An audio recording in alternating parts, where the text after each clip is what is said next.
So the Paris Escapade, a title that screams adventure, right? But is it just a fun romp through the City of Lights or something more? Exactly. It's got that classic historical fiction vibe, but with a twist. A twist? Like a stolen masterpiece? Well, let's just say there's a Mona Lisa-sized mystery at the heart of it. Ooh, intriguing. Is it a page-turner? Absolutely. The pacing is fantastic. Let's talk style. What's the writing like?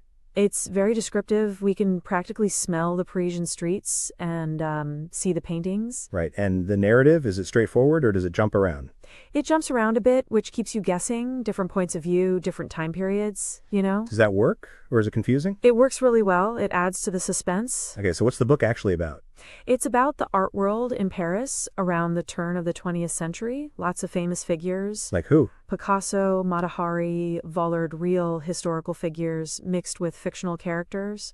So it's a bit of historical fiction, a bit of a thriller. Exactly. And there's a lot about the nature of art, its value, and the whole truth versus fiction thing. Yeah. Tell me about the characters. Are they well developed? Yes, even the historical figures feel real. The author does a great job of bringing them to life. Right. And the fictional characters? They're compelling. You really care what happens to them. Any favorites? I really liked the way Mata Hari was portrayed. She's complex and fascinating. What are the main themes? There's the allure of famous art, the mystery surrounding theft, the tension between art and commerce. Anything else? Identity and deception are big ones.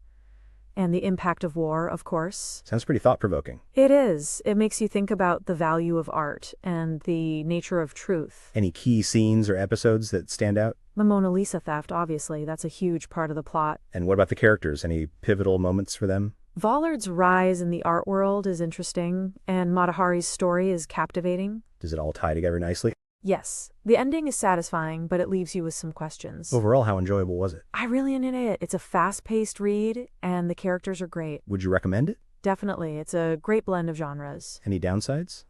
It's a bit long, but that's a minor quibble. The book mentions some material was generated by machine learning. Did that affect the reading experience? Honestly, I couldn't tell. The writing was seamless. Interesting. So it didn't feel artificial at all? Not at all. It read like a well-written novel. That's impressive. It sounds like the machine learning was used effectively. It seems so. It didn't detract from the story at all. How much of the book is based on real events?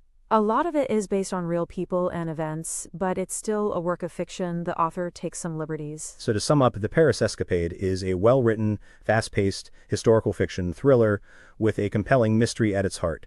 It's got great characters, interesting themes, and a satisfying ending. Would you say that's a fair assessment? Yes, I think that's spot on. It's a really enjoyable read. So for our listeners, would you recommend this book? Absolutely.